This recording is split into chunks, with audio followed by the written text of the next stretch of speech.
Hello again, welcome back. Thanks for watching this week. So it seems and appears that home ownership is just getting further and further out of reach for too many Canadians. And our globalist government, they're getting what they want. They're getting a nation of renters. You'll own nothing, and I don't know about being happy, but you'll own nothing. And this is what's going on. More people are leasing, less people are buying. Even your car, you don't own your car. Most people don't own their car. They have some payment. So you're a slave, a debt slave to the car. Your cell phone. Many people, I bet you more than 50% of the Canadian population doesn't actually own their cell phone. They're paying for it on a contract. Big corporations. And of course, the government sponsors these guys and bails them out when the time comes. So I got a bunch of data today. Actually, it's not a lot of data, but it is some very important data I'm going to go through. I'm going to start with that first.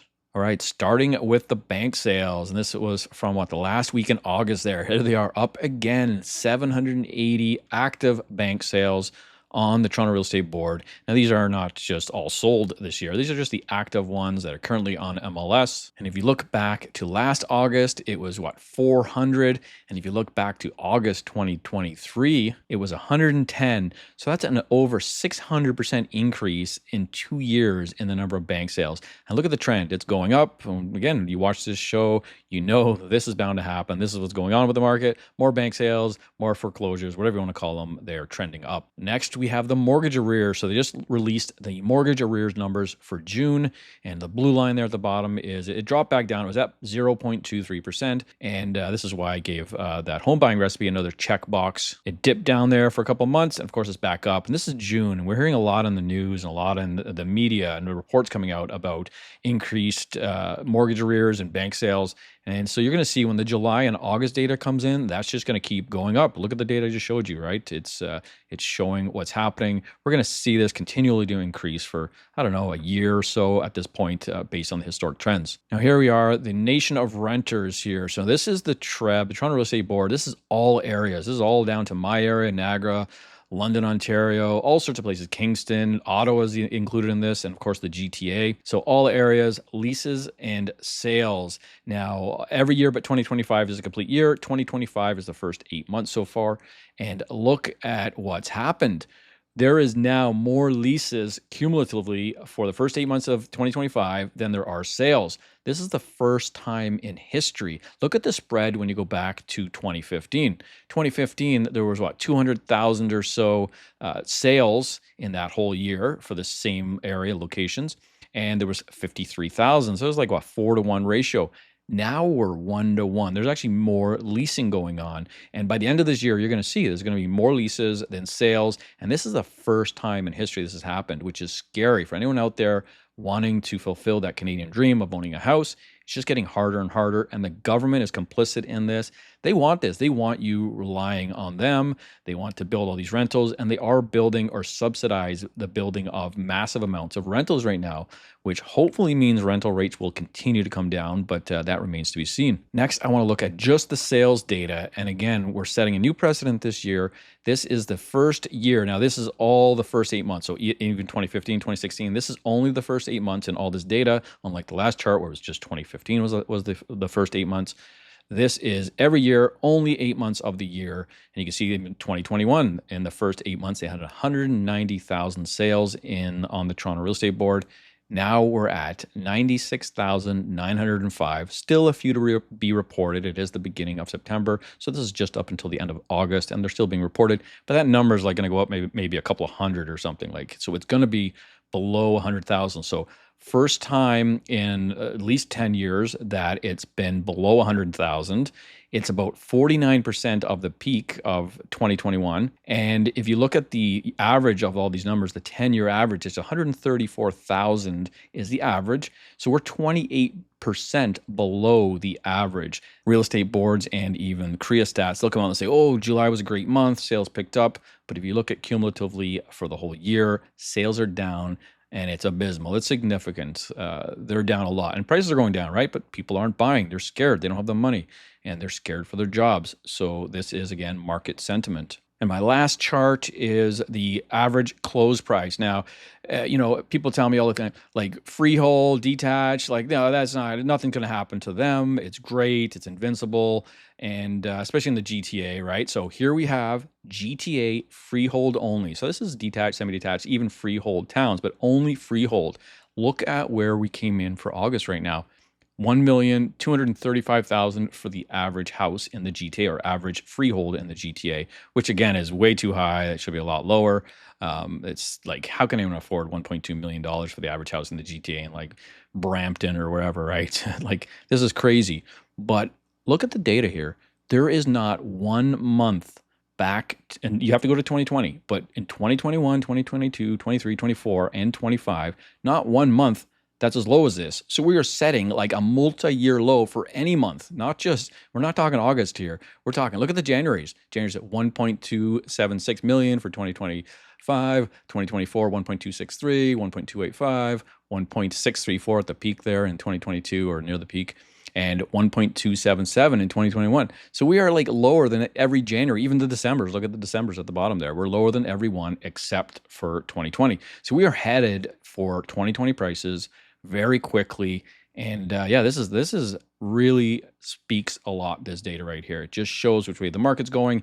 And yeah, this has been a very bad August for any sellers out there. Good for the buyers. Hang in there. Things are looking up, but we still got a long way to go. All right, let's look at some news from the last few days or last week or so. I was away last week, so I didn't get to do this. But yeah, here's one from Daniel Foch, and this is from the Toronto Star. Toronto area new homes market flashing every possible warning light as industry sees worst July on record. So, of course, we'll wait until the August numbers come out. Sales have never been this low in the more than 40 years Altus has been collecting new home sales data for Build. So Altus is a huge data company. They collect all sorts of real estate data and probably other stuff too. But yeah, 40 years, the sales have never been this low. And look at our population. This is crazy. So like, the things are bad, and there's a lag time for when things start happening with foreclosures and prices going even lower. Days on market's going to increase. Things are bad. Here's somebody else that tracks the power of sales. And this is just new listings. I, of course, track active listings. Here's power of sales, new listings. Power of sale, new listings having a busy summer. And this is from Peter, or whatever his last name is. I could probably try to pronounce it, but I'm not going to.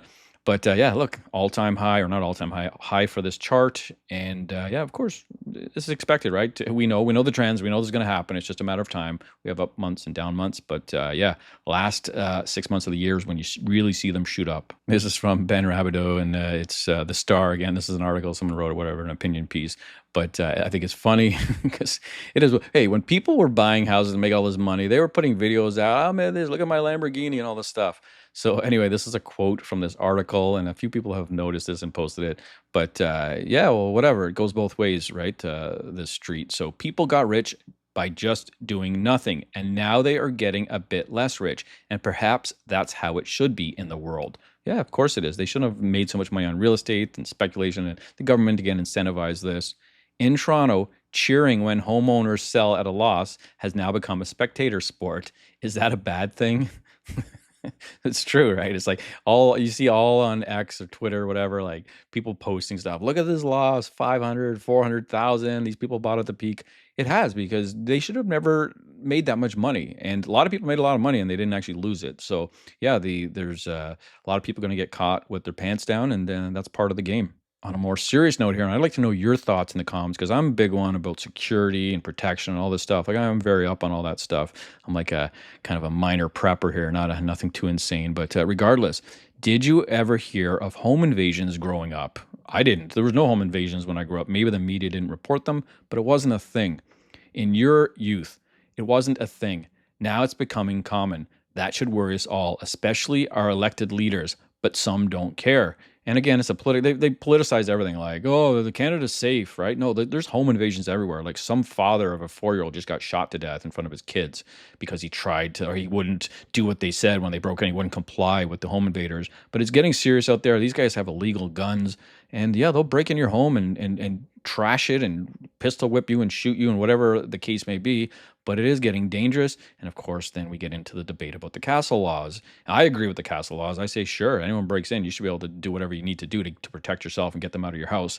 and people wouldn't be breaking in so much. But anyway, let me know your thoughts on that. Do you think everything's great, or do you think we should have some sort of castle law so you get to defend yourself without being worried about getting charged because you went too far, or whoever, whatever the case is, you shouldn't have to worry about defending your property and your family. A little bit on the employment here. Let's just click on this, make it a little bit bigger here. So yeah, everything else, all the employment, the payroll employment decreases for like all the industries there. You can read them all: retail, trade, everything. Where's real estate in there? Anyway, it's in there somewhere. I don't know. Oh yeah, real estate and rental leasing. Like that's down. But look at the public administration up, public sector's up, and look at arts, entertainment, and recreation. Maybe recreation is the public sector too. But yeah, people are getting out, just trying to be healthy, right? So that's a good thing. But public administration, public sector's up because that's the only jobs left. They're propping up the numbers, right? They're propping up those unemployment numbers. Now, I talked about something similar to this last year and how the age of the first-time buyers has been increasing. It was like 27 or something in the 80s or 70s, and now it's almost 40 years old. And a broken social contract in one chart. Let's check this out here. Married and own a home by 30 years old in Canada. And there you have 1960, 58% of the people were married and own a home. And of course, you can have kids. This is why we have negative population growth right now, because they're not having families. It's too hard. You got to work. You don't even have a career by the time you're 30, most people. And then 52% in 1980, 45%, 40% in 1990, 32%, just going down. Soon, you're not going to own. You're going to not own a home. You're not going to have a family, one or the other or both. And this is in 2020. Just think about what it's going to be by 2030 if things keep going the way they are. This is shameful. Like the reason humans in any living thing is here is to survive, which is owning a home, shelter, food, all the rest of that stuff, and procreate. And this is like the basic fundamentals of life here, which is just being eroded. Like the human race won't survive if this carries on the way it is. And the last one here, Canada's youth unemployment rate has reached levels usually only seen during recessions. CIB report finds usually only found, it is only found during recessions is what they're saying. Youth unemployment hits 14.6% in July, the highest rate since September 2010. So very interesting. That was, of course, another indicator.